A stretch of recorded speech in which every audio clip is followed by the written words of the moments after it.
पहली डिबेट में जिस तरह से कमला हैरिस ने अपने आप को रखा, चाहे वो इमिग्रेशन के मुद्दे पर रखा हो, चाहे वो अबॉर्शन के मुद्दे पर रखा हो, अर्थव्यवस्था के मुद्दे पर रखा हो, आपका आकलन यहाँ पर क्या कहता है कादम्बनी? आपने सभी लोगों को सुन भी लिया है।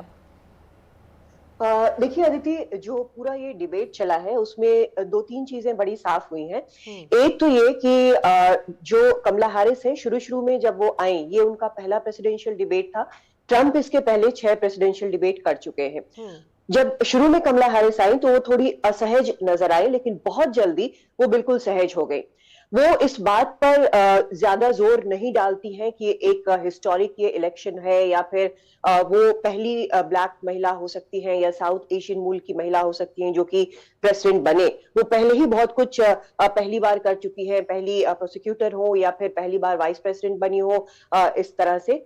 तो ये उन्होंने एक तरह से अलग रखा। अब उनके लिए जो बड़ी चुनौती थी वो बाइडेन हैरिस काल का जो कुछ भी नेगेटिव फैक्टर्स है उसको एक तरफ रखना। तो उस पर उन्होंने बहुत डिटेल में जाकर नहीं बोला। उन्होंने जो उनके जो स्ट्रॉन्ग टॉपिक्स थे उस पर उन्होंने साफ तौर पर बोला। जैसे जो रिप्रोडक्टिव राइट्स हैं महिलाओं के, जो एबॉर्शन के राइट्स हैं, उस पर उन्होंने बहुत साफ तौर पर बोला है। और ये एक ऐसा टॉपिक है जो कि हर नस्ल के परे है और हर जगह पर है। उन्होंने साफ तौर पे ये बताया है कि ट्रंप किस तरह से बैन करने जा रहे हैं हर स्टेट में, अभी 20 स्टेट्स में है। उन्होंने वर्किंग क्लास महिलाओं के बारे में कहा किस तरह से उनके लिए ये मुश्किल हो गई है कि वो हेल्थ केयर पर इतना खर्च करें, किसी दूसरे स्टेट जाकर एबॉर्शन कराएं। ट्रंप ने इस पर जवाब दिया कि उन्होंने इसके लिए एक्सेप्शन दिए हैं, यानी जो रेप के विक्टिम्स हैं या इंसेस्ट के विक्टिम्स हैं उनके लिए एक्सेप्शन है। कमला ने इसको साफ तौर पर नकार दिया, कहा कि ऐसा नहीं है। एक चीज जो बार बार देखने में आई वो ये कि डोनाल्ड ट्रंप जो है, हर टॉपिक में चाहे जो भी सवाल उनसे पूछा गया उसमें वो इलीगल इमिग्रेशन का मसला ले आए और उसको बार बार हर चीज से जोड़ने की कोशिश वो करते रहे।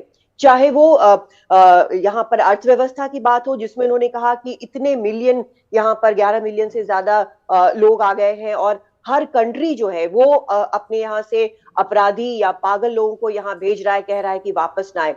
ये सभी दावे जो हैं वो पहले ही चाहे एफबीआई हो या बाकी जो फैक्ट चेकर्स हो उसको वो गलत प्रूव कर चुके हैं। और ये वहां पर जो एबीसी के एंकर्स हैं उन्होंने भी ये साफ तौर पर कहा। उन्होंने जिस तरह से स्प्रिंगडेल्स की बात की कि वहां पर लोगों के घरेलू कुत्ते बिल्लियों को मारकर जो इलीगल इमिग्रेंट्स हैं वो खा रहे हैं, ये बात भी झूठ साबित हो चुकी है।